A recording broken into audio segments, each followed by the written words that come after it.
বন্ধুরা, আজকে আমরা একটু দই দিয়ে কাটা পোনা মাছের কারি করতে চলেছি, টক দই দিয়ে। দেখুন, যাকে আমরা বলতাম দই পোনা।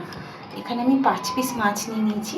এখানে আমি নিয়ে নিয়েছি পেঁয়াজ কুচি, আদা রসুন আর লঙ্কাটা আমি গ্রেট করে নেবো। আর এই জিনিসটা এই কুচিটা আমি অন্য কাজে ব্যবহার করব।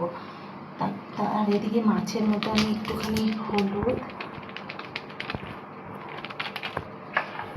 নুন আর একটু গোলমরিচ আর তার সঙ্গে একটু লেবুর রস মিশিয়ে নেব।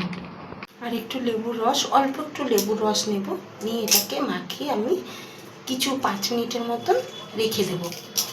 তেল গরম নিয়ে এই কড়াইতে, শুকনো কড়াইতে আমি এই যে বিরিয়ানির যে গোটা মশলাটা থাকে,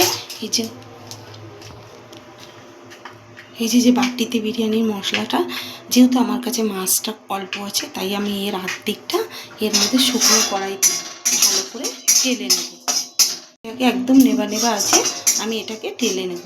এই মশলাটা আমি শুকনো কড়াইতে টেলে হাতে গুঁড়ো করে নিয়েছি শিল নোড়ায়। এদিকে আমার তেল গরম হয়ে গেছে কড়াইতে।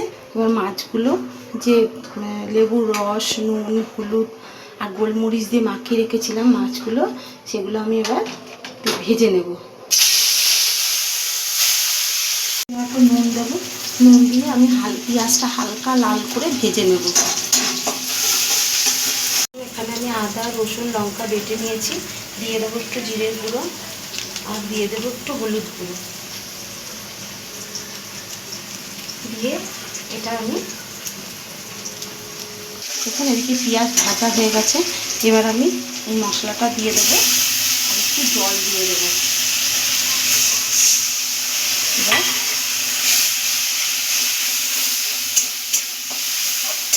আমি মিডিয়াম আঁচে রেখে কষাতে থাকবো যতক্ষণ না তেল ছাড়ে। মিডিয়াম আঁচে আমি এটাকে ভালো করে কষিয়ে নিয়েছি। মশলাটা আমার লেগে যাচ্ছে, তার মানে মশলাটা আমার কষানো হয়ে গেছে এবং কাঁচা মশলার গন্ধটাও আর ছাড়বে না। এবার আমি এই ফাটানো দইটা আমি 100 গ্রামের থেকে অল্প একটু নিয়ে নিয়েছি, এর মধ্যে নিয়ে আমি এটা ভালো করে ফাটিয়ে এর মধ্যে এবার দিয়ে দেবো। দিয়ে কিছুক্ষণ নাড়াচাড়া দেবো। দেখুন, দিয়ে দেবো অল্প পরিমাণে একটু চিনিটা একটু বেশিই দেবেন, কারণ টক দইটা টক তো, নাহলে ভীষণ টক হয়ে যাবে, খেতেও ভালো লাগবে না। আর দিয়ে দেবো অল্প পরিমাণে একটু নুন, দিয়ে এটাকে আমি আরেকটু নাড়িয়ে কষিয়ে নেব। এটাকে কিন্তু অবশ্যই একদম নেবা নেবা আজে, দইটা দেওয়ার পর একদম নেবা নেবা আজে এটাকে কষাতে হবে, আর মশলাটাও মিডিয়াম আজে রেখে কষাতে হবে। এইভাবে আমি ভালো করে এই যে বিরিয়ানি মশলাটা হাতে তেলে গুঁড়ো করে নিয়েছিলাম, সেটা আমি এর মধ্যে কষানোর মধ্যে একটু দিয়ে দেবো। দিয়ে কিছুক্ষণ নাড়াচাড়া দিয়ে আমি এর মধ্যে অল্প পরিমাণে একটু জল দেবো। মশলাটা দেওয়ার পর 4-5 বার নাড়াচাড়া দেওয়ার পর আমি জলটা দেবো, নাহলে মশলাটার যে সেন্টটা সেটা নষ্ট হয়ে যাবে। এবার আমি জল দিয়ে দিয়েছি।